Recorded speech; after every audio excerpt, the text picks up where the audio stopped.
Bonjour. Je réfléchissais, j'ai vu que dans la vie ou même dans la Bible, on nous parle de beaucoup de générations. On nous parle de beaucoup de générations. C'est le proverbe qui nous dit il est une génération où les gens sont des pervers. Ils ont des yeux hautains. Le Seigneur Jésus lui-même va dire c'est une génération de pervers. La Bible, lorsqu'on la lit d'une manière un peu historique, on se rend compte qu'il y a plusieurs générations. Il y a la génération d'Adam. On nous raconte beaucoup d'histoires sur Adam. Il y a la génération d'Abraham. Il a fait tellement de choses, le père de la foi. On nous parle de Noé. On nous parle de Jacob. On nous parle de Moïse. On nous parle de David. On nous parle tellement des générations. Moi, ce matin, je voulais aussi vous parler d'une génération. Une génération de ceux qui sont sacrifiés. Amen. Quand je vous vois ce matin, je bénis le Seigneur, parce qu'il y en a qui n'ont même pas voulu démarrer leur voiture. Ils ont regardé par la fenêtre, ils ont vu le brouillard, ils ont refermé. Alléluia. Une génération des sacrifiés. Je vais vous parler d'une génération de ceux qui la vie semble oublier. Une génération de ceux qui les hommes mettent de côté. Une génération de ceux qu'on ne calcule pas. Une génération de ceux sur qui on ne compte pas vraiment. Une génération de ceux qui semblent être invisibles. Alléluia. Une génération des porteurs de vision. Une génération de ceux qui commencent. Une génération de ceux qui travaillent, de ceux qui bâtissent. La Bible nous dit que Jéricho était maudit. Et que celui qui allait essayer de reconstruire Jéricho, il allait le payer au prix de sa vie et de son premier-né. La Bible nous dit qu'Éliel est quand même y allé. Et il a quand même commencé le travail. Et il a payé le prix. Je vais vous parler d'une génération de ceux qui payent le prix. De ceux qui osent aller au-delà des difficultés. Alléluia. Une génération de persévérants. Une génération dont les hommes... C'est quoi dans le langage des jeunes aujourd'hui? En lingala, on dit Yuma. Les jeunes disent bolos. Ou il y a quoi d'autre comme mot? Bouffon. Une génération où quand les hommes regardent, ils disent mais c'est un bouffon celui-là. Alléluia. Je vais parler de cette génération-là. Mais qui à l'intérieur porte des visions. Qui à l'intérieur sont des bâtisseurs. Qui à l'intérieur sont des gens qui voient loin. À l'intérieur sont des gens persévérants. Mais aux yeux des hommes, ce sont des zéros. Pas des héros, des zéros. C'est de cette génération-là que je vais vous parler. Une génération de transition. Des gens qu'on n'attendait pas. Mais à qui on a l'impression qu'ils sont juste là de passage. Mais ce sont des gens qui marquent leur temps. On ne nous parle pas des autres personnes, mais on nous parle de Liel. Liel, il est parti, il a osé bâtir. Il a osé commencer là où personne n'osait mettre une brique. On lui a dit ici c'est maudit. Il a ramené sa truelle, il a ramené sa brique, il a commencé quand même. Et il en est mort. C'est de cette génération-là que je vais vous parler. Des gens comme les Joseph. Les frères le regardent. Ils disent, toi tu crois que tu es. Pour nous tu n'es rien. Une génération des vendus. Des gens que les autres vendent. Juste parce que tu les énerves. Une génération de Samuel. Des gens qu'on n'attendait pas. mais que la maman va sacrifier. On prend Samuel, on le met dans le temple, on lui dit, tu es sacrifié à l'Éternel. Ta vie, c'est Dieu. Samuel, on ne l'attendait pas dans le temple. On ne l'attendait pas dans le pays non plus. C'est de cette génération-là que je vais vous parler. Une génération de transition. On ne sait pas si tu es ancien, on ne sait pas si tu es nouveau, mais tu impactes ta génération. On ne sait pas où te placer. Une génération qui énerve les anciens. Une génération qui énerve les nouveaux. Une génération de transition.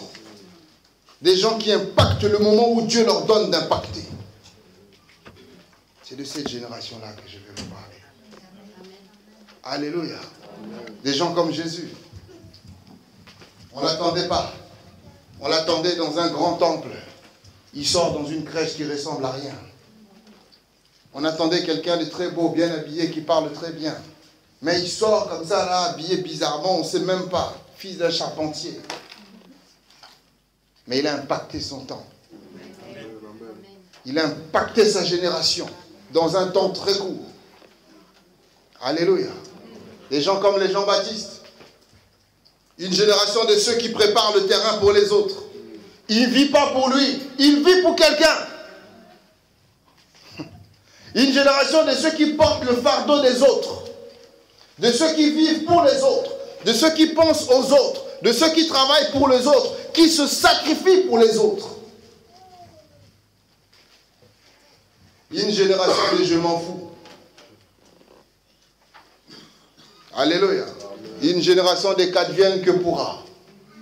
Mais je compte sur Dieu. C'est de cette génération-là que je vais parler ce matin. Alléluia. Y a-t-il des gens qui font partie de cette génération? Amen, amen. Je veux parler de la génération d'Isaac. Alléluia. Vous savez, lorsqu'on lit la Bible, vous lisez la Genèse, vous allez vous rendre compte qu'il y a tellement de pages sur Abraham. Je crois que beaucoup connaissent la vie d'Abraham. Il y a tellement de pages sur Jacob. Vous avez vu le nombre de pages qu'il y a sur Isaac? Mais pourtant on dit le Dieu d'Abraham, d'Isaac. On est obligé de le citer quand même. Et de Jacob. Alléluia. Isaac a été sacrifié.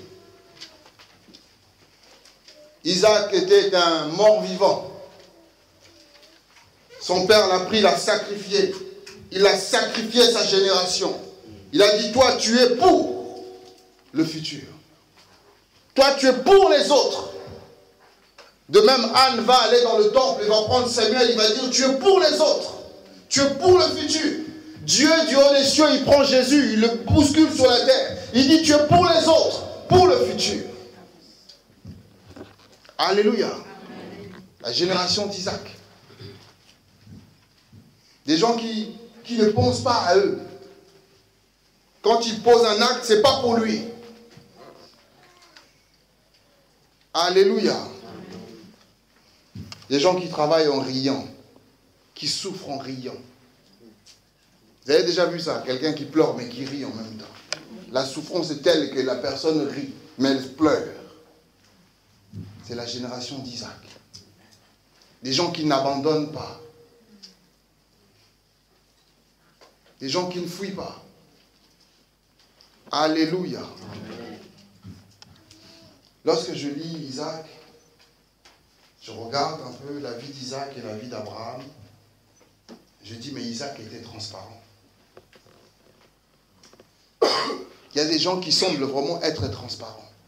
Quand on lit la vie d'Isaac dans les deux, trois pages là, on se rend compte que sa vie était identique à celle de son père. Identique. Il va prendre une femme qui va être stérile, comme son père. Il va avoir des enfants qui vont se battre entre eux, comme son père.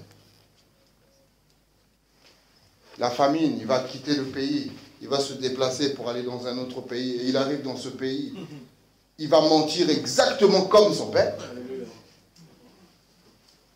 Il vit exactement comme son père.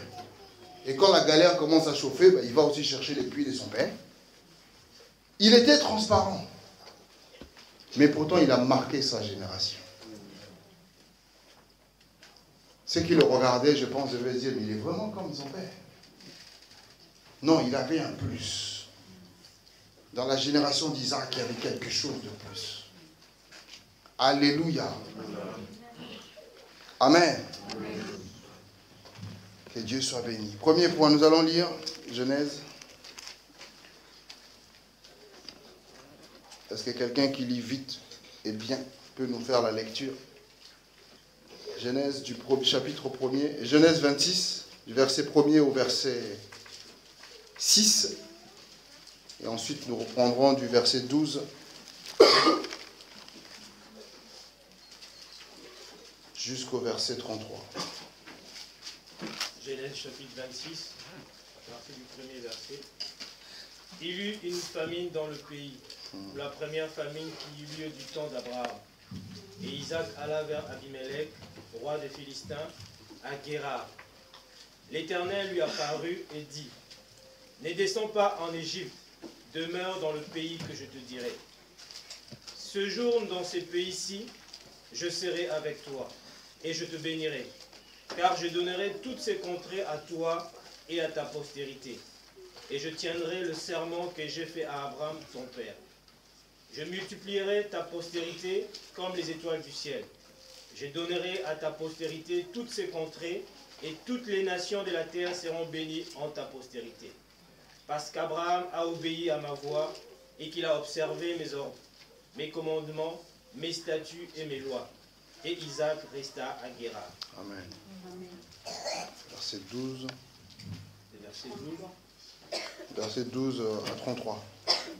Isaac s'aima dans ce pays, et il recueillit cette année le centuple, car l'Éternel le bénit. Cet homme devint riche, et il alla s'enrichissant de plus en plus, jusqu'à ce qu'il devint fort riche. Il avait des troupeaux de menu bétail et de troupeaux de gros bétail, et un grand nombre de serviteurs. Aussi les Philistins lui portèrent envie. Tous les puits qu'avaient creusés les serviteurs de son père, du temps d'Abraham, son père, les Philistins les comblèrent et les remplirent de poussière. Et Abimelech dit à Isaac, « Va-t'en de chez nous, car tu es beaucoup plus puissant que nous. » Isaac partit de là et campa dans la vallée de Guérar, où il s'établit. Isaac creusa de nouveau les puits d'eau qu'on avait creusés du temps d'Abraham, son père, et qu'avaient comblés les Philistins après la mort d'Abraham. Et il leur donna les mêmes noms que son père leur avait donnés. Les serviteurs d'Isaac creusèrent encore dans la vallée et y trouvèrent un puits d'eau vive. Les bergers de Guérar querellèrent les bergers d'Isaac en disant, « L'eau est à nous. » Et il donna au puits le nom d'Essek, parce qu'il s'était disputé avec lui. Ses serviteurs creusèrent un autre puits au sujet duquel on chercha aussi une querelle, et il l'appela Sitna. Il se transporta de là et creusa un autre puits, pour lesquels on ne chercha pas querelle, et il l'appela Rehoboth, car, dit-il, l'Éternel nous a maintenant mis au large, et nous prospérerons dans le pays. Il remonta de là à Beer-Sheba. L'Éternel lui apparut dans la nuit et dit, « Je suis le Dieu d'Abraham, ton père. Ne crains point, car je suis avec toi. Je te bénirai et je multiplierai ta postérité, à cause d'Abraham, mon serviteur. » Il bâtit là un autel, invoqua le nom de l'Éternel, et il dressa sa tente. Et les serviteurs d'Isaac y creusèrent un puits. Abimelech vint de Guérar auprès de lui, avec Ahuzat, son ami, et Picol, chef de son armée. Isaac leur dit, « Pourquoi venez-vous vers moi, puisque vous me haïssez et que vous m'avez renvoyé de chez vous ?» Ils répondirent, « Nous voyons que l'Éternel est avec toi. C'est pourquoi nous disons qu'il y ait un serment entre nous et toi, et que nous fassions alliance avec toi. Jure que tu ne nous feras aucun mal, de même que nous ne t'avons point maltraité, que nous t'avons fait seulement du bien, et que nous t'avons laissé partir en paix. tu es maintenant béni de l'Éternel. Isaac leur fit un festin, et ils mangèrent et burent. Ils s'élevèrent de bon matin, et se lièrent l'un à l'autre par un serment. Isaac les laissa partir, et ils les quittèrent en paix. Ces mêmes jours, des serviteurs d'Isaac vinrent lui parler du puits qu'il creusait, et lui dirent, nous avons trouvé de l'eau. Et il appela Shiba. C'est pourquoi on a donné à la ville le nom de Beersheba jusqu'à ce jour. Amen. Amen. Le Seigneur te bénisse. Amen. Amen. On voit ici que dans cette courte histoire, on voit comment est-ce que Isaac est parti de ce qui était à son père jusqu'à lui-même. Alléluia. Amen. Je disais tantôt que c'est une génération des porteurs de vision. Des gens qui ont des choses en eux, parfois ils ne le savent même pas. C'est une génération des porteurs de bénédiction, des porteurs de grâce, des gens à qui Dieu a installé des grâces et des bénédictions. C'est une génération de porteurs d'espoir. Alléluia. La génération d'Isaac. Isaac était bien. Lorsqu'on lit le chapitre d'avant, avant que Abraham ne meure, Abraham va faire en sorte de prendre tous ses fils. Parce qu'après la mort de Sarah, Abraham prend une autre femme. Et puis avec toutes ses concubines, il a eu d'autres enfants. Abraham va faire en sorte de prendre tous ses fils et de les éloigner d'Isaac. Il les envoie tous au loin, très loin. Pendant qu'il était vivant. De manière à ce que Isaac reste seul avec lui. Et comme ça, à sa mort, c'est Isaac qui devient l'héritier. C'est lui qui prend tout, pas les autres. Mais il a fait ça de son vivant. Donc Isaac était bien, Isaac était choyé. Isaac, Abraham prenait soin de lui. Il lui faisait comprendre que tu es bien-aimé, c'est toi mon bien-aimé. Les autres, ce sont aussi mes enfants, mais toi, il y a quelque chose de particulier. Toi, Dieu a mis quelque chose en toi. Toi, tu n'es pas venu comme ça. Il y a un plus dans toi. Toi, il y a quelque chose. Je dois te laisser quelque chose. Parce que tu dois donner ça à d'autres. Les autres, ils peuvent partir, mais toi, tu dois rester. Alléluia. Amen. La génération des sacrifiés. Peut-être qu'Isaac aussi avait envie de partir. Peut-être qu'il voulait faire comme ses frères. Quitter la maison de papa et partir au loin avec toute la richesse. Mais on lui a dit, toi, tu restes ici. Tu restes à mes côtés. Et tu auras tout ça. Tout cet héritage est pour toi. Isaac était bien. Il ne manquait de rien. Et puis soudain, la famine arrive. Quand je parle de famine ici, je parle de perte. Quand je parle de famine, je parle d'un problème. Quand je parle de famine, je parle d'une situation. La famine arrive. Abraham meurt. Lui qui était habitué à aller voir son papa et lui poser des questions, puisque Abraham s'était arrangé à être en paix avec ce qui est autour. Mais Abraham est mort. Isaac se retrouve seul avec ses enfants et sa femme. La famine commence. Famine, c'est quoi? La famine, c'est un manque à un tel point que ça mène à la mort. C'est-à-dire, tu ne te nourris plus, tu ne manges plus, tu ne bois plus parce qu'il n'y en a pas. Et à force de manquer, ça t'amène à la mort. Abraham était mort. La famine a commencé. Isaac avait faim. Il ne savait plus sur qui se reposer. Il ne savait plus sur qui compter. C'est la génération des orphelins. La génération qui, quand ils regardent en arrière, il n'y a personne pour les aider. Quand tu regardes les aînés ne peuvent pas t'aider. Parce qu'ils disent, mais tu as déjà. C'est à toi que papa a donné. Les aînés regardent, ils disent à Joseph, mais toi, tu as déjà la robe. Même si Joseph était là dans le puits, il leur demandait pardon, pardonnez-moi. C'est papa qui m'envoyait. C'est papa qui m'a donné tout ça. J'y suis pour rien. Mais parce qu'il avait la robe, les aînés ne l'ont pas aidé. La génération de ceux, lorsqu'ils regardent les anciens ne les aident pas. La génération de ceux qui n'ont pas de parents, parents spirituels, parents dans la chair. C'est-à-dire quand un problème survient, tu ne sais pas sur qui compter. Tu ne sais pas vers qui te retourner. C'est la génération d'Isaac. Et c'était le problème d'Isaac. Isaac regarde, papa n'est plus là. À qui je peux demander conseil? Sur qui je peux m'appuyer?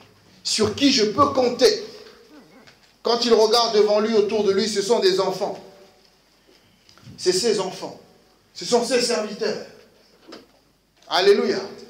Il dit, je ne peux pas compter sur eux. Mais je dois compter sur... Il regarde derrière, papa n'est plus là. Alléluia. La génération des veuves. Sans mari. Quand un problème survient, tu es perdu. Alléluia. Mais il y a quelque chose en toi. Dis à ton voisin, j'ai quelque chose en moi. J'ai quelque chose en moi. Il faut le croire. On a chanté ici, nous sommes une génération choisie. Isaac n'était pas là par hasard. Isaac est le fruit d'une promesse. Tu es le fruit d'une promesse. Et en toi, tu portes les promesses. En toi, tu portes les bénédictions de Dieu. Alléluia. Famine spirituelle. Le problème survient. Je ne sais pas, tu fais partie d'une assemblée ou tu faisais partie d'une assemblée. Et puis l'assemblée éclate. Et depuis ce jour-là, tu t'es éloigné un peu des églises. Depuis ce jour-là, tu ne respectes plus les hommes de Dieu. Depuis ce jour-là, tu ne respectes plus les chrétiens. Pour toi, tout va bien. Pour toi, tu as compris, tu as eu la révélation que non, l'église va mal, il faut la corriger. Mais en réalité, tu rentres dans un désert. En réalité, tu viens de mettre le pas dans une famine spirituelle, puisque tu ne manges plus. Tu ne manges plus la parole de Dieu, tu ne bois plus, tu ne te nourris plus. Tu n'es plus abreuvé. C'est la famine et tout doucement, tu es en train de mourir. Parce que tu ne pourras pas regarder en arrière. En arrière, ce sont tes frères. Tu ne pourras pas regarder devant, c'est aussi tes frères. Mais c'est des gens à qui tu ne veux pas parler. Une génération resserrée quand la famine frappe. Alléluia. Vous savez que une expérience américaine montre que lorsqu'on prend un enfant, des enfants, on les prive d'affection. Au bout d'un certain temps, les enfants, ils meurent. Par manque d'affection. Manque d'affection. Parce que tu n'alimentes pas l'enfant d'amour et autres, cet enfant finit par mourir.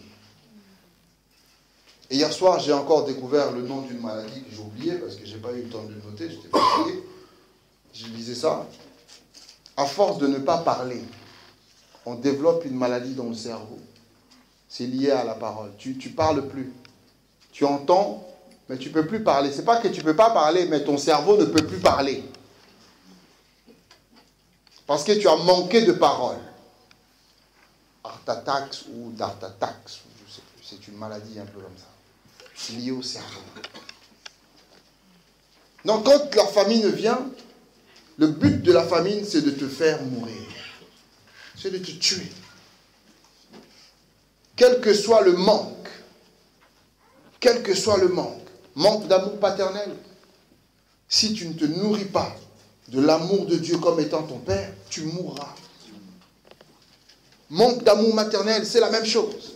Tu mourras. Amour fraternel, tu mourras. Et Dieu remplace tout ça. Dans l'église, Dieu remplace tout ça. Il est le Père, il est la mère, il est le frère.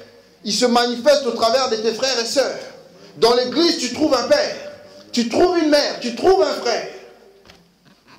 Tu trouves ce qui te manque en toi. Le manque d'affection que tu as, Dieu te le donne au travers de l'église.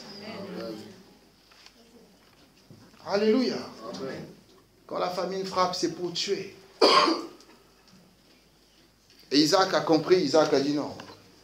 C'est la famine, je ne peux pas rester ici. Dans son cœur, au plus profond de lui, il prend la décision d'aller en Égypte. Mais il passe d'abord par Guérard. Mais au plus profond de son cœur, il voulait aller en Égypte. Alléluia. Amen. La Bible nous dit que le Seigneur va se révéler à lui et va lui dire, non pas l'Égypte, mais Guérard. Ne va pas à l'Égypte, reste à Guérard.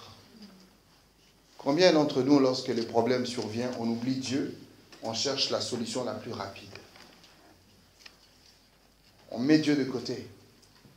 Dieu peut attendre, mais j'ai une solution rapide qu'on m'a proposée. Je préfère prendre celle-là. Dieu comprendra. Nous ne sommes pas de cette génération-là. Dis à ton voisin, nous ne sommes pas de cette génération-là.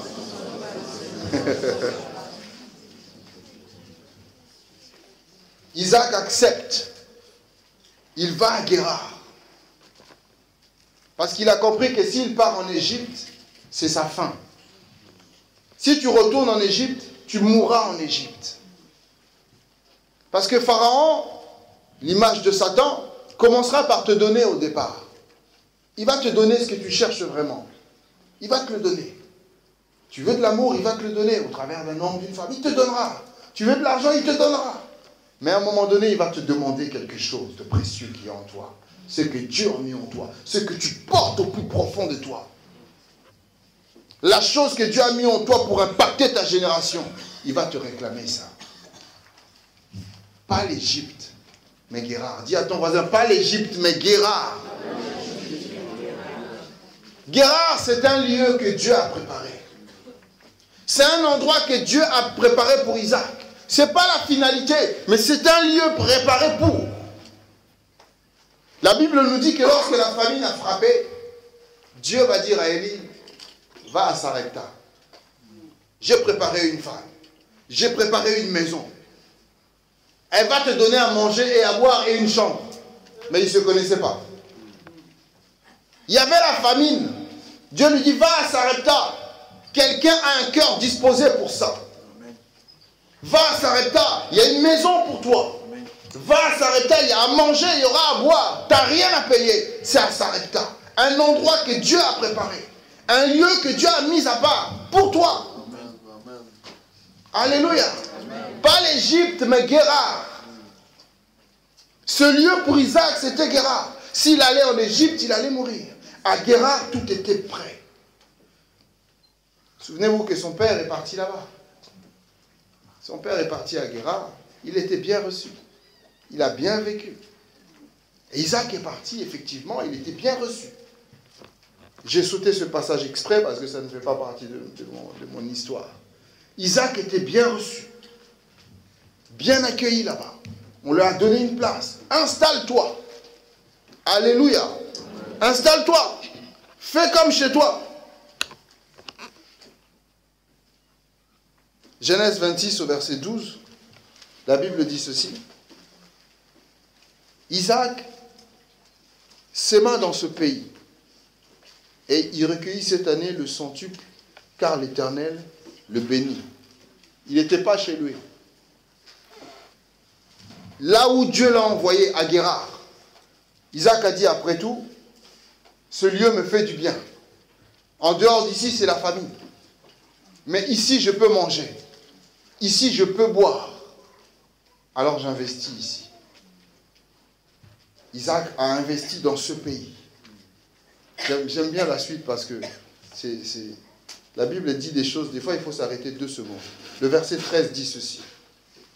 Cet homme devint riche, virgule. Lisez avec moi dans vos Bibles. Lisez. Si la Bible est là, vous soulignez. Regardez. Parce que si c'est moi qui avais écrit ce passage, j'allais juste dire cet homme devint très riche. Mais voilà ce que la Bible dit. Cet homme devint riche, virgule. Il alla s'enrichissant de plus en plus, virgule, jusqu'à ce qu'il devint fort riche. Très tard la nuit, je dis à mon épouse, bon, ça veut dire quoi? Il était riche comment? J'ai dit, mais il était riche comment? Comment il était riche? Parce qu'il était riche. Il est devenu de plus en plus riche. Et pour finir, il est devenu fort riche.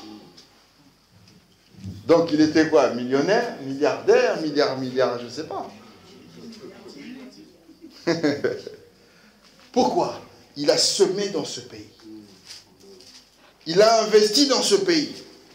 Là où Dieu t'a placé, investis à cet endroit-là. Parce que c'est une terre que Dieu a préparée pour que ça porte du fruit. C'est un lieu que Dieu a préparé pour que tu manges bien. Pour que tu bois bien. Alléluia. Pour que tu sois bien.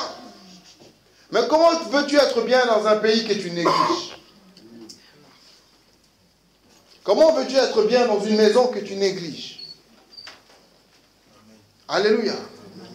Isaac a semé dans ce pays et il a récolté le centuple de ce qu'il avait donné à Dieu. Amen. Amen, amen. Amen. On y arrive. 2 Corinthiens 9 au verset 6, la Bible dit, sachez-le, celui qui sème peu, moissonnera peu. Celui qui sème abondamment, moissonnera abondamment. Et Isaac avait compris le principe, il l'a fait, et il a bien vécu dans le pays où il était. Mais voilà, lisons ensemble, le verset 14. Il avait des troupeaux, on nous a détaillé un peu ce qu'il avait. Il avait des troupeaux de menu bétail, des troupeaux de gros bétail, et aussi un grand nombre de serviteurs. Aussi les Philistins lui portèrent envie. Il était tellement riche qu'il a commencé à déranger le pays. Pas une personne, le pays. Sa richesse dérangeait le pays. On continue. Il dit, et les Philistins lui portèrent envie. Le verset 15. Tous les puits qu'avaient creusés les serviteurs de son père, du temps d'Abraham, son père, les Philistins les ont comblés et les ont remplis de poussière. Et Abimelech dit à Isaac, va-t'en de chez nous, car tu es beaucoup plus puissant que nous. Alléluia. On parle d'un étranger qui arrive dans un pays étranger. On parle d'un païen qui devient chrétien. On parle d'un orphelin. On parle d'un rejeté. On parle de quelqu'un qu'on ne calcule pas. On parle de quelqu'un qui n'a pas de soutien. Il est devenu riche, de plus en plus riche et fort riche. À cause de ce que tu as, à cause de ce que tu as, les gens vont t'envier. Que tu le veuilles ou non. Joseph, lorsque ses frères le regardaient, ils ont dit, ah, mais c'est beau. Il a la même robe que papa. Nous aussi, on veut cette robe. À cause de ce que tu as, à cause de la grâce qui est en toi, les gens vont t'envier. À cause de la promesse de Dieu dans ta vie, rien que les promesses. Joseph n'avait rien d'autre que les promesses.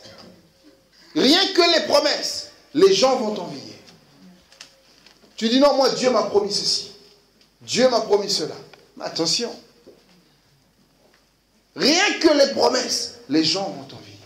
Alors maintenant, quand les promesses deviennent manifestes, quand maintenant les bénédictions deviennent palpables, ah là, ils vont vouloir te tuer. Abimelech dit à Isaac, écoute, tu es beaucoup trop riche et tu es beaucoup trop puissant pour notre pays. Sors d'ici. Va-t'en. Ça vous dit rien, ça? Ils étaient en Égypte. Pharaon regarde, il dit, wow, ce peuple devient nombreux. Ce peuple devient trop puissant. Il faut le réduire en esclavage. À cause de ce que tu as en toi, de ce que tu portes au plus profond de toi, les ennemis vont se lever. Parce que eux savent ce qui est en toi. Eux ont compris qui tu es. Mais parfois, c'est nous qui ne comprenons pas qui nous sommes. On ne comprend pas le danger qu'on représente pour les autres. On ne comprend pas les dégâts qu'on peut causer dans le quartier.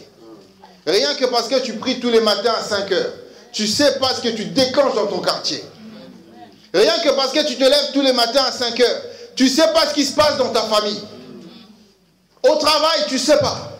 Quand tu arrives là, les portes s'ouvrent. Les griguis qui étaient cachés eux-mêmes, ça saute. Mais toi, tu ne le sais pas. Parce que tu fais l'œuvre de Dieu quelque part. Et tu crois que ceux qui avaient placé les gris-gris là, ils vont te laisser tranquille. Tu crois que ceux qui dominent le quartier vont te laisser tranquille. À cause de ce que tu as. À cause de ce que tu portes. Alléluia. Genèse 21. Gardez bien le 26, on y reviendra.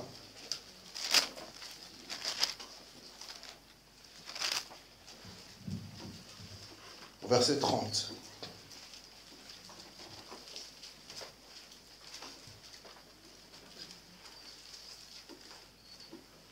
Je commence juste au verset 29. Et Abimelech dit à Abraham, qu'est-ce que c'est cette jeune brebis que tu as mise à part? Il répondit, tu accepteras de ma main ces 7 brebis, afin que cela me serve de témoignage que j'ai creusé ce puits. Amen. Si la Bible est à toi, souligne témoignage.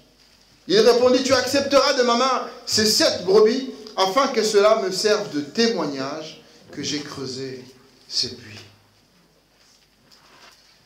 Lorsque les Philistins ont commencé à regarder Isaac, ils regardaient Isaac, Isaac les rappelait quelqu'un. J'ai dit qu'Isaac avait les mêmes traits que son père. Il a vécu à peu près la même vie que son père. Ils regardaient Isaac. Isaac commençait à leur rappeler Abraham. Parce qu'Abraham, c'était la même chose. Ils ont dit, il est en train de faire comme son père. Et la Bible nous dit que dès que son père est mort, ils se sont empressés de recouvrir les puits qu'il avait creusés. Sachez qu'à cette époque-là, avoir un puits, c'est être riche. C'est un lieu où il ne pleut pas. Il pleut 2 fois l'année. Maintenant, si tu as un puits, tu as une source. Et Abraham en avait creusé beaucoup. Il avait creusé des puits, il en avait beaucoup. Et dès qu'Abraham est mort, les Philistins se sont empressés. Ils ont mis de la poussière. Ils ont recouvert ça. Ils ont caché tout ça. Pour qu'Isaac recommence les choses à zéro. Alléluia. Mais ici, ce qu'on vient de lire ici, c'est Abraham qui parle à Abimelech, donc le roi de l'époque, qui lui dit, tu accepteras de ma main ces 7 brebis, afin que cela me serve de témoignage que j'ai creusé ce puits. Lorsque Isaac est devenu riche, fort riche et très très riche, il avait maintenant la possibilité de pouvoir entreprendre ou recommencer ou retravailler ou récupérer ce que son père avait fait. Vous savez, parfois avant d'aller commencer quelque chose, comme la Bible dit, il faut calculer la dépense. Parce que creuser les trous à cette époque-là coûtait beaucoup d'argent. Donc il a attendu d'avoir les moyens nécessaires pour entreprendre ces travaux. Amen. La Bible dit, il s'est levé, il est parti et il a voulu recommencer en donnant à ces puits les mêmes noms qu'avait donné son père. Lorsque les Philistins ont regardé, ils ont dit, il est en train de nous rappeler ce que son père faisait. Vous savez, parfois, cette génération, la génération de sacrifiés, souffre. Pourquoi? Parce qu'elle fait des choses que la génération d'avant n'a pas pu faire. Les Philistins étaient chez eux, mais chez eux, ils n'ont pas pu creuser. C'est Abraham, un étranger, qui vient creuser chez eux. Et c'est chez eux qu'Abraham devient riche. C'est-à-dire, quand ils regardaient Abraham, ils disent, mais ça c'est à nous. C'est notre travail. C'est notre argent. Parce que tu es chez nous. Et quand Isaac reprend ce travail, c'est comme si Isaac était en train de les accuser. de leur rappeler leurs erreurs, leur rappeler leurs fautes. Vous voyez pas, aujourd'hui nous sommes de la génération de CD, MP3, clé USB et tout ça. Mais lorsqu'on parle aux anciens, les anciens ils disent quoi? Cassette. Dix. Dix. Les anciens disent cassette. Quand tu parles d'Internet, les anciens disent non, nous autrefois c'était... Nous on devait aller face à face. Mais aujourd'hui face à face peut se faire sur Internet. Mais quand maintenant tu expliques ça à l'ancien, l'ancien dit mais il se la raconte, elle se la raconte. Non, c'est notre génération. Ce sont des réalités de notre génération. Mais lorsque l'ancien, parce que dans sa génération, il n'a pas pu faire ça, et tu fais ça dans cette génération, et l'ancien est encore en vie, tu deviens un problème pour l'ancien. C'est ça qu'on parle de conflit générationnel. Parce que l'ancien n'a pas pu faire dans sa génération. Conflit générationnel. Et là, Isaac a commencé à leur rappeler leurs échecs. Il a dit, oui, mais mon père est devenu riche chez vous, en creusant. Oui, mais mon père vous a humilié chez vous. Il creusait. Alléluia. Plus il creusait, plus il leur rappelait les choses. Ah, vous êtes des paresseux. Mon père, lui, il travaillait, mais chez vous, il creusait. Et ça a suscité en eux la jalousie. En creusant, il leur dit, oui, mais vous étiez jaloux de mon père aussi à cette époque-là. Il creusait. À chaque fois qu'il creusait, il leur rappelait leur état d'autrefois. À chaque fois qu'il creusait, il leur rappelait le passé. Il dit, vous avez échoué dans votre génération. Vous avez échoué. Vous avez manqué le but. Et là, les Philistins, ils ont dit, non, on ne peut pas continuer comme ça. Ils ont dit, il ne peut pas continuer à nous humilier chez nous. Alléluia. Il ne peut pas. Allez, va-t'en. Le roi est venu, il lui a dit, allez, tu prends tes affaires et tu pars d'ici. On ne veut pas de toi. Sors d'ici. Toi, tes brebis, tout ce que tu as, tu sors d'ici, mais le puits reste ici. De manière à récupérer le puits. Alléluia. Que signifie la poussière et tout ça? Toutes ces choses que l'on met dans le puits. C'est quoi ce chant? De gloire en gloire,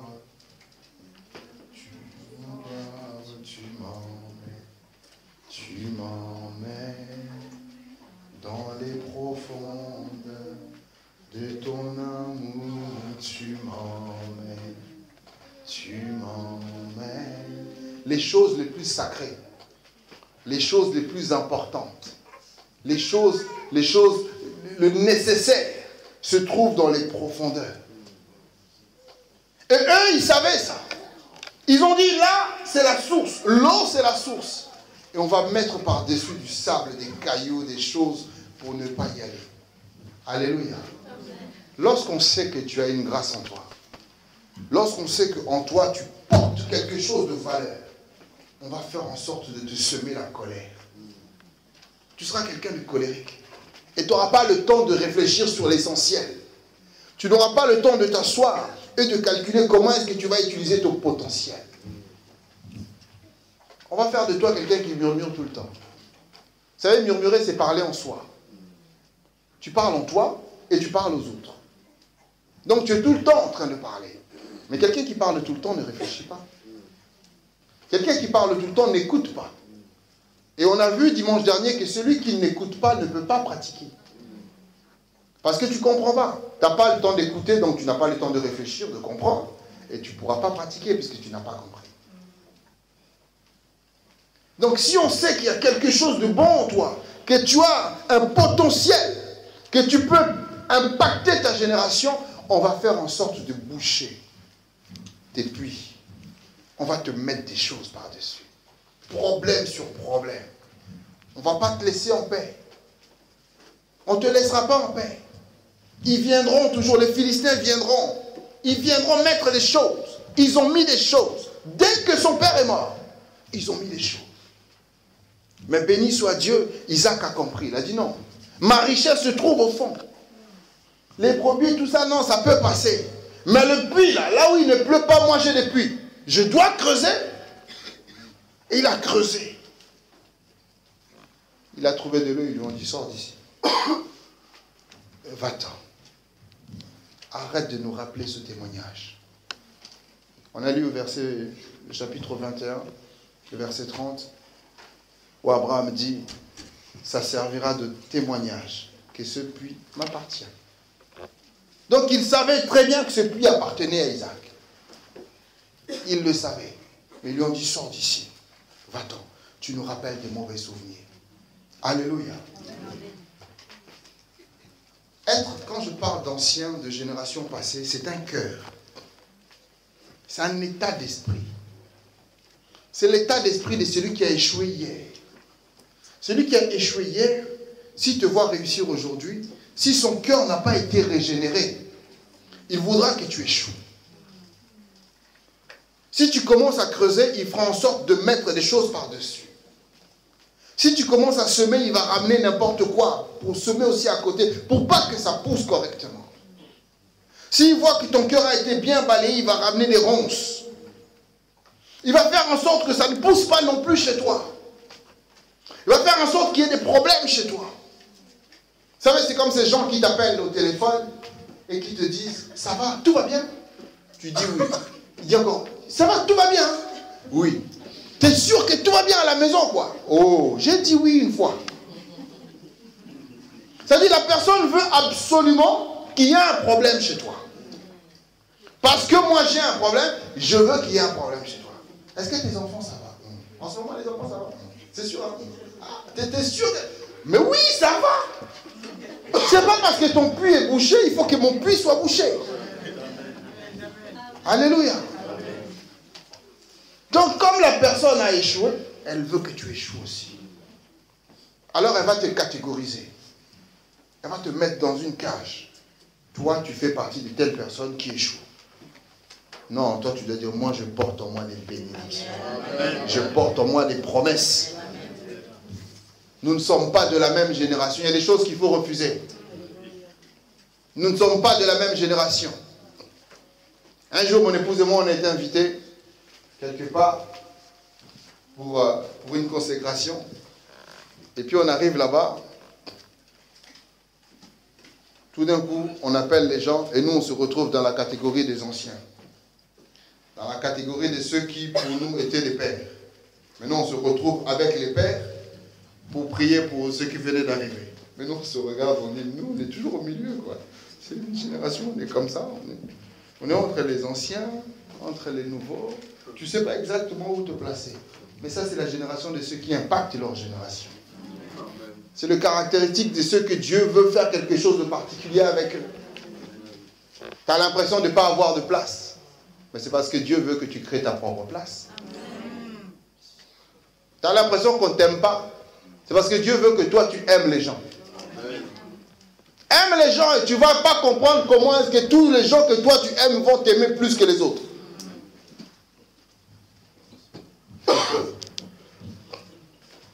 Ah, Jésus. Creuse toi-même. Il faut creuser. C'est la génération de ceux qui bossent, de ceux qui travaillent. Alléluia. Amen, amen. Alors ils ont dit à Isaac, sors d'ici, prends tes clics et tes claques, va-t'en. Gloire à Dieu. Je bénis le Seigneur parce que Isaac n'est pas rentré chez lui et a commencé à pleurer. Isaac a pris ses clics, il a pris ses claques, il s'est déplacé. Alléluia. La Bible nous dit, il va trouver un puits, il va trouver un endroit et il va encore se remettre à creuser. Mais là, ce n'est plus le puits de son père. C'est lui-même. Il part de zéro. Il commence à creuser maintenant. Il creuse, il creuse, il creuse, il creuse et il voit de l'eau. Ah, j'aurais bien aimé être là. J'aime bien essayer d'imaginer un peu. Souvent, je dis au Seigneur, je ne sais pas, un petit coup en arrière pour voir comment il vivait, comment ça se passait un peu. Comme ça, je vais mieux expliquer. Isaac a vu de l'eau. Alléluia. Et soudain, les Philistins sont venus encore. Ils l'ont chassé. Ils lui ont dit, va-t'en. Il est parti. Il a recommencé à creuser. Ils sont quand même venus là où il était. Coriace. Parce qu'ils ne voulaient pas qu'il creuse. Ils ne voulaient pas qu'il trouve de l'eau. Ils sont venus, lui ont dit, tu es toujours sur notre terre. C'est toujours à nous. Tant que tu vas creuser dans notre pays, c'est à nous. Alléluia. Lisons un peu. On retourne dans Genèse 26.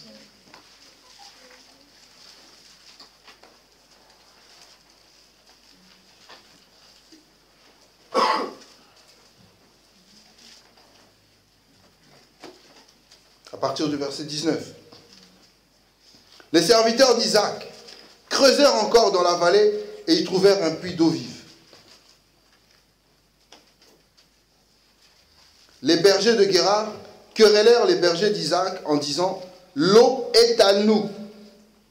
C'est eux qui ont travaillé. Ils arrivent et disent, l'eau est à nous. Et il donna à ce puits le nom des secs, parce qu'il s'était disputé avec lui. Amen. Isaac a creusé. Isaac dit, moi je suis d'une génération de ceux qui travaillent. Il s'est mis à travailler. Il travaille, il trouve de l'eau. Et là les Philistins ils viennent et disent, c'est à nous.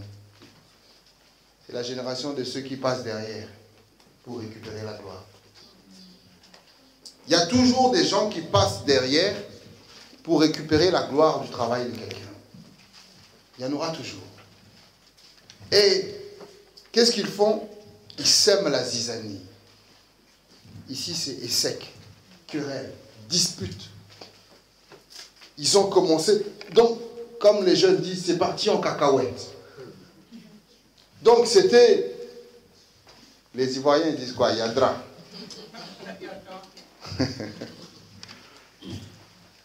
C'était bagarre. Et Isaac a regardé. Il a dit, ok, vous voulez ce puits? Je vous laisse. Je vous laisse. Est-ce que vous imaginez qu'on est en train de parler d'une richesse? C'est comme si quelqu'un trouvait de nos jours des diamants. C'est comme si quelqu'un de nos jours trouvait de l'or. Et puis soudain, une troupe arrive et dit non, ces diamants sont à nous. Cet or est à nous. Toi, tu pars. C'est ce qu'ils lui ont fait. Isaac a dit, ok, vous voulez les diamants? Allez-y. Vous voulez ce puits? Je vous laisse. Alléluia. Souvenez-vous de Joseph. Les frères de Joseph l'ont regardé. Ils ont dit, ah tiens, il arrive, le faiseur de songes, avec sa robe. Donc le problème, ce n'était pas Joseph. Le problème, c'était les songes. Donc ce que Joseph portait en lui et ce que Joseph manifestait. Ce n'était pas Joseph. Si Joseph n'avait rien dit, s'il ne portait pas la robe de son père, c'était le petit frère bien-aimé. Ah, toi, tu es notre petit, on t'aime bien. Mais comme Joseph portait en lui quelque chose, vous savez, lorsqu'on a en nous quelque chose, les autres le savent. Ça nous distingue. Et ça finit par sortir.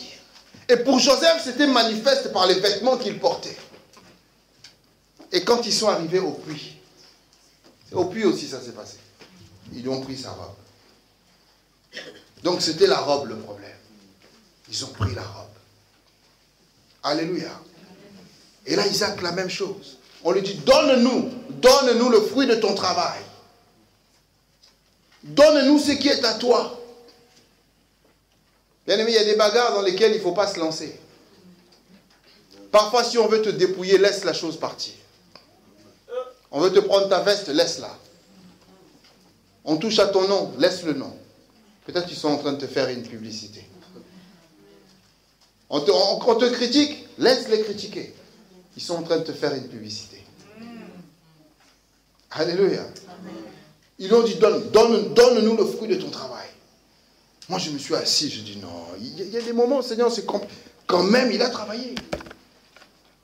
Et ces gens ont reconnu qu'il était puissant. Ça veut dire qu'il pouvait se défendre. Ils l'ont chassé à cause de ça. Ils ont reconnu qu'il était puissant. Ils ont reconnu qu'il était fort. Il pouvait se défendre. Mais il leur a dit, vous voulez le puits? Je ne veux pas de dispute. Je ne veux pas de querelle. Prenez-le. Alléluia. Amen. Si en creusant au plus profond de ton cœur, tu trouves des disputes, donne ça à Satan. Donne-lui. Dis, j'en veux pas. Si en creusant, tu trouves des embrouilles avec les gens, donne ça à Satan, tu dis, j'en veux pas. Tu trouves des ennemis en toi, donne. Donne tout le mal que tu vas trouver en toi en creusant. Parce qu'il faut creuser profond. Il faut creuser profond parce que c'est eux qui ont mis ça là. C'est eux qui ont mis les gravats là. C'est les Philistins. C'est chez eux. Donc tout ce qu'il a sorti là, vous voulez, prenez-le. Il leur a donné. Il ne faut pas toujours répondre. Oh non, moi je suis un homme de caractère. Moi je suis une femme de caractère. Moi je ne blague pas. Non, il ne faut pas toujours répondre. Parfois ils viennent juste récupérer ce qui est à eux. Ils disent, cette colère-là m'appartient. Donne-moi ça. Tu lui dis, prends. Tu ne comprends pas, on t'a humilié tellement longtemps. On t'a tellement humilié. Et soudain, ceux qui t'ont humilié viennent pour t'humilier encore plus. Donne-leur leur humiliation. Vous voulez? Tenez. Partez avec. Prenez-le. Alléluia. Nous ne sommes pas de la même génération. Tu ne peux pas construire avec ceux qui ne sont pas de ta génération. Samuel entre dans le temple. Dieu lui parle. Dieu lui dit, va dire à Élie que son histoire est terminée. Ah, Samuel, moi je ne peux pas être à la place de Samuel. Va dire à Élie que son histoire est finie. Va lui dire, en gros c'est ça, hein? Va dire à Élie que c'est toi qui prends sa place. Lisez les Écritures, vous allez comprendre, c'est ça que Dieu lui dit. Va dire à Élie, c'est toi qui vas prendre sa place dans le temple. Là. Samuel, en lui-même, il dit, mais on n'est pas de la même génération. Alléluia. Mais il fallait qu'il lui dise, parce qu'il n'était pas de la même génération. Amen. Alors il leur donne les secs, il leur donne les disputes, il leur laisse les murmures, et il s'en va. On poursuit, on était au verset 19, verset 21. Ses serviteurs creusèrent un autre puits, au sujet duquel chercha aussi querelle, et il appela Sitna. Alléluia. Il dit, mais c'est compliqué. Il creuse encore. On ne nous dit pas le temps, hein. Il creuse encore, il creuse. Et il finit par trouver encore de l'eau. Et les Philistins viennent encore. Ils viennent encore et ils disent, ce puits-là, c'est à nous aussi. Il leur dit, aussi longtemps que tu es dans notre pays, tout ce que tu fais nous appartient. Aussi longtemps que tu es chez nous, tout ce que tu gagnes là, c'est pour nous. Ce puits est à nous. Ah, Isaac était puissant. Ah, il faut connaître sa génération. Parce que son père ne s'est pas laissé faire. Son père, quand c'était comme ça, il y a eu bagarre. Il ne s'est pas laissé faire. Mais Isaac, lui, il a dit, tiens, vous voulez ce puits aussi? Allez-y, prenez-le. Alléluia. Il faut faire attention aux gens qui réagissent comme ça. Sitna veut dire lutte, accusation, opposition. Ils sont venus lutter contre lui. Ils sont venus s'opposer à lui. Ils sont venus l'accuser.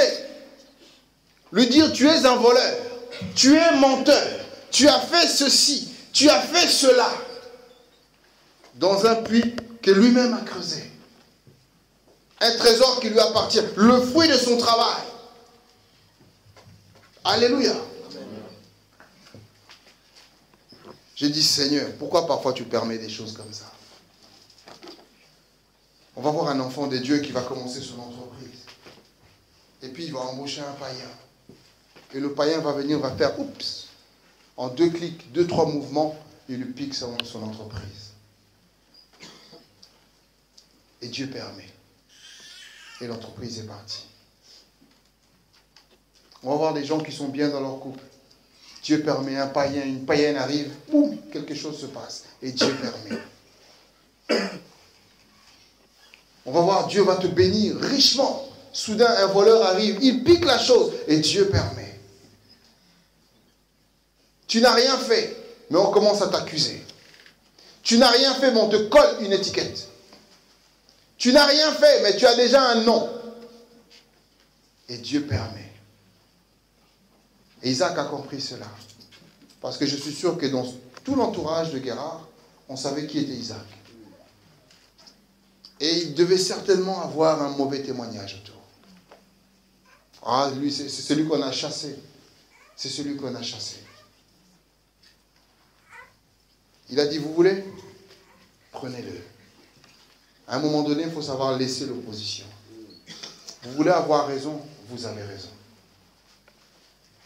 Vous voulez vraiment avoir raison? Alors vous avez raison. Le nom que vous m'avez donné, c'est vraiment ça. Vous avez raison. Les accusations que vous portez, c'est vraiment ça. Vous avez raison. Il leur a donné le puits. Il a dit, prenez-le. C'est pas grave. Il s'est encore déplacé. Alléluia. C'est parce qu'on n'imagine pas. On n'arrive pas à plonger. Quand on parle de creuser un puits, c'est beaucoup de temps, beaucoup d'argent et beaucoup de travail. Mais il a laissé. Et il a encore avancé. Amen. Alors il est encore allé plus loin. Et remarquez que à chaque fois, il s'éloigne de Guérard. Guérard qui pour lui au départ était un lieu de bénédiction. Il y a un temps pour toutes choses. Il y a un lieu pour toutes choses. Il y a une personne pour toutes choses. Parce que quand il est arrivé à Guérard, Abimelech était bon pour lui. Quand il était arrivé à Guérard, Guérard l'a accueilli à bras ouverts. Quand il était à Guérard, il prospérait. Mais soudain, Abimelech ne voulait plus le voir. Guérard ne voulait plus le voir. Et il ne pouvait plus prospérer. Parce qu'à chaque fois qu'il creusait, et il refermait ça. À chaque fois qu'il creusait, et il récupérait ça. Alléluia. Alors il a encore avancé. Pourquoi il avançait? Parce qu'il savait ce qu'il y avait en lui. Ce n'est pas l'extérieur qui le poussait. C'est ce qu'il y avait en lui qui le poussait. Il savait ce qu'il portait. Il savait qui il était. Il savait ce que son père l'avait laissé. Il savait qu'il était le fils de la promesse. Dis à ton voisin, je suis fils ou fille de la promesse. Alléluia.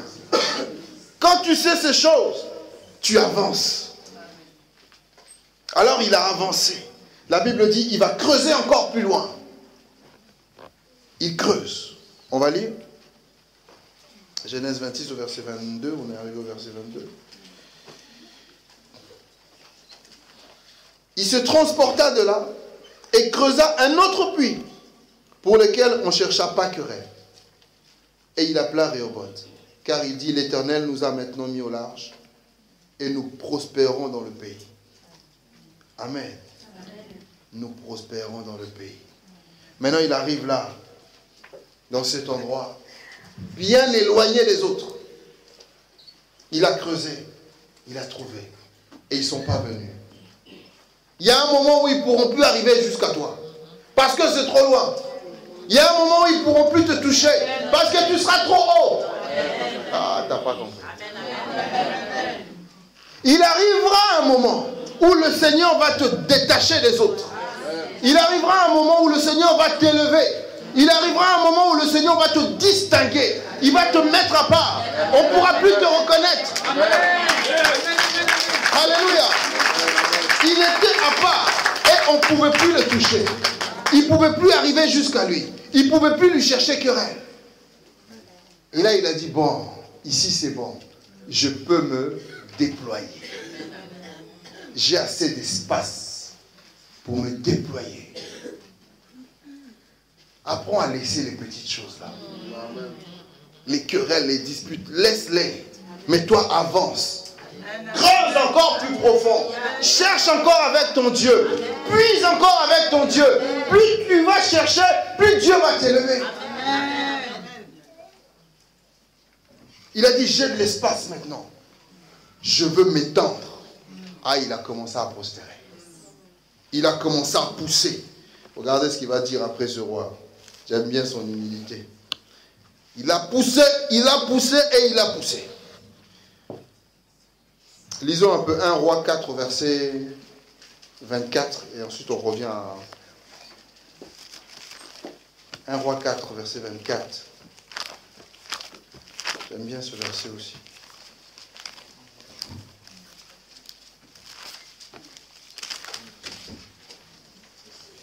On parle de Salomon ici.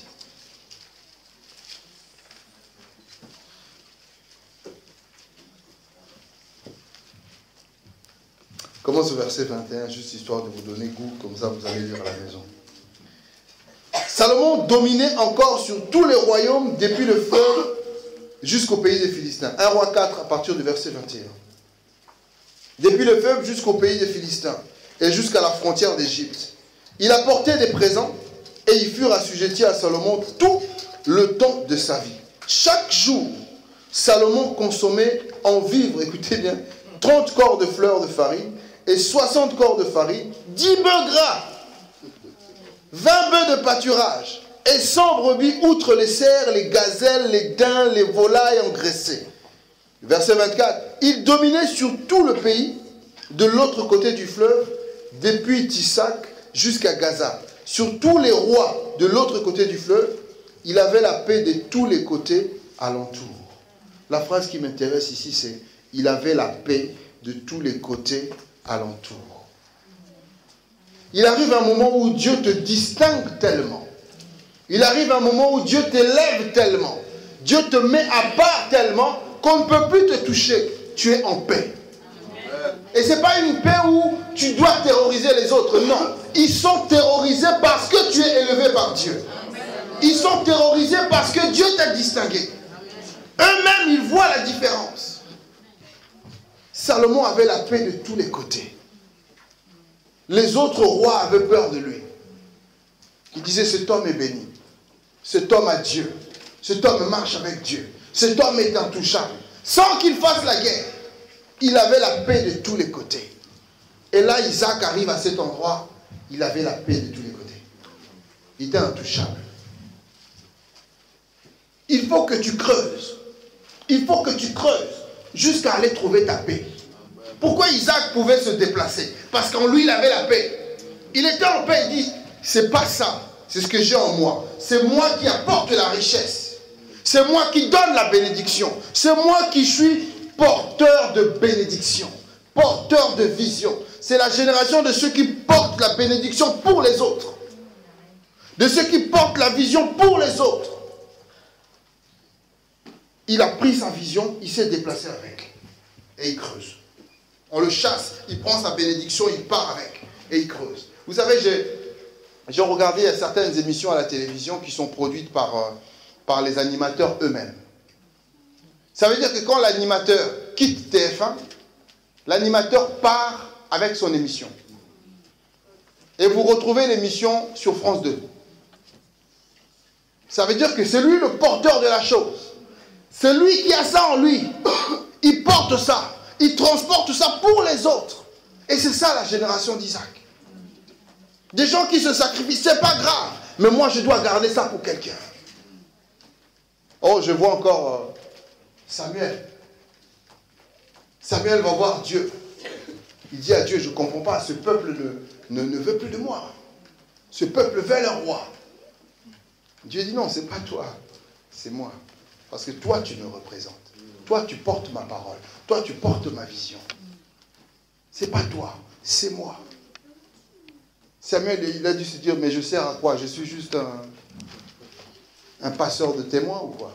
Dieu lui dit, oui, c'est exactement ça, passe le témoin. La génération de ceux qui passent le témoin facilement. Amen, amen. Amen, amen. Amen. Ah, on continue. On va voir comment le roi, il parle. Verset 22. Il transporta verset 23. Il remonta à Beersheba. À Beersheba. L'Éternel lui apparut dans la nuit et lui dit, je suis le Dieu d'Abraham, ton père. Ne crains point, car je suis avec toi. Je te bénirai. Je multiplierai ta postérité à cause d'Abraham, mon serviteur. Il bâtit là un autel, invoqua le nom de l'Éternel, il dressa une tente, et les serviteurs d'Isaac y creusèrent un puits. Amen. Le verset 26. Abimelech vint à Guérar, auprès de lui, avec Ahuzat, son ami, et Picol, chef de son armée. Isaac leur dit, pourquoi venez-vous vers moi, puisque vous me haïssez et que vous m'avez renvoyé de chez vous? Il arrivera à un moment donné, c'est toi qui diras ça. Parce qu'ils vont venir. Ils t'ont chassé. Tu vois, toi tu vaux rien. Toi tu nous déranges. Toi tu grandis pas. Toi ceci, toi. Ils t'ont chassé. Mais il arrivera un moment, ils reviendront. Et ils diront, mais qu'est-ce qui s'est passé? On n'avait pas compris que tu avais tout ça en toi. On n'avait pas réalisé que Dieu t'avait béni autant. On n'avait pas compris que tu portais ça. Alléluia. Et là il dit, Isaac leur dit, mais pourquoi? Je sais que vous me haïssez. Mais pourquoi vous venez me chercher jusqu'à chez moi? Pourquoi vous quittez votre lieu jusqu'ici? Pourquoi? Écoutez bien la réponse, le verset 28. Il répondit, nous voyons que l'Éternel est avec toi. C'était ça le problème. C'est ça le problème et c'est ça la solution. Quand ils ont vu que l'Éternel était avec lui, quand ils étaient ensemble, ils l'ont chassé. Parce que la grâce le dérangeait. Quand ils ont vu que Jacob était avec Joseph, ils l'ont chassé, ils l'ont vendu. Parce que la grâce le dérangeait. Mais arrivé en Égypte, les frères de Joseph, ils ont dit, oh, pardon, on ne savait pas que l'Éternel était avec toi. Et là c'est pareil. Il arrive, il dit, Abimelech, il dit, on a vu que l'Éternel est avec toi. C'est pour ça qu'on vient. On a vu que Dieu est avec toi. Je dis à quelqu'un, sache qu'un jour, on te dira, Dieu est avec toi. Amen. Un jour, on te donnera raison. Amen. Mais toi, creuse. Amen. Creuse dans ton cœur. Creuse. Va chercher ta paix. Tu ne peux pas construire s'il n'y a pas de paix. Creuse. Va chercher ta joie. Creuse. Toutes ces choses se trouvent en nous. Mais Satan a mis de la poussière. Il nous a rajouté des troubles. Il nous a rajouté des songes, des rêves, des choses bizarres. Il nous a rajouté des ennemis, des gens qui viennent, des péninards. Il nous a rajouté plein de choses pour nous troubler, pour que nous ne soyons jamais en paix. David ne pouvait pas bâtir le temple parce que ce n'était pas un temps de paix. Il passait son temps à se battre. Mais Salomon a bâti le temple, il était en paix. Mais tout autour de lui, les gens avaient peur. Parce qu'il était puissant avec Dieu. Amen. Amen. Abimelech a dit non. En tout cas, on reconnaît que Dieu est avec toi. Et ma prière est que quelqu'un le dise pour toi. Quelqu'un reconnaisse en toi la grâce de Dieu. Quelqu'un reconnaisse que non, non, tu marches avec Dieu. Non, tu crains Dieu. Non, tu sers Dieu. Il faut que quelqu'un dise non, tu connais Jésus. Je veux de ton Dieu là. Je le veux moi aussi. Je veux être comme toi. Quelqu'un doit le dire. Alléluia. Il faut qu'on marque la différence. Isaac n'a pas répondu. Ils sont venus, ils ont parlé. Lisons la suite. Le verset 29. Maintenant, ils disent maintenant le fond de leur cœur. Jure que tu ne nous feras aucun mal. Donc, depuis le début, ils avaient peur. Il dit, jure que tu ne nous feras aucun mal. De même que nous ne t'avons point fait de mal. Ah, ils l'ont maltraité, ils disent qu'ils ne l'ont pas maltraité. Nous ne t'avons pas maltraité, que nous t'avons fait seulement du bien. Et que nous t'avons laissé partir en paix. Tu es maintenant béni de l'Éternel. Mais j'aime la réaction d'Isaac ici. Isaac leur fit un festin. Les ennemis viennent le voir, mais il leur fait à manger. Dieu dit, je dresse devant toi une table. Il faut qu'un jour, ne prie pas que tes ennemis meurent. Dis Dieu, garde-les en vie. Comme ça, le jour où tu vas dresser la table, qu'ils voient ça. Qu'ils me voient manger. Qu'ils voient comment je mange avec toi. Alléluia. Il dit, Isaac leur fit un festin. Et ils mangèrent et ils burent.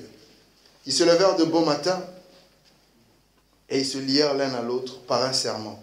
Isaac les laissa partir et il les quitta en paix. Et ce même jour, des serviteurs d'Isaac vinrent lui parler du puits qu'il creusait et lui dirent, nous avons trouvé de l'eau. Vous savez, ce petit verset est très important. Parce que Dieu peut te faire passer par plein d'épreuves, tu les réussis. Mais il y en a toujours une dernière là, où il t'attend. J'aime ce verset dans Éphésiens qui dit, après avoir tout surmonté, cette phrase est terrible, après avoir tout surmonté, tenez ferme. Dieu, il dit, t'as tout surmonté. Quand on dit tout, c'est tout. Il dit, après avoir tout surmonté, tenez ferme. Donc là, Isaac avait tout surmonté.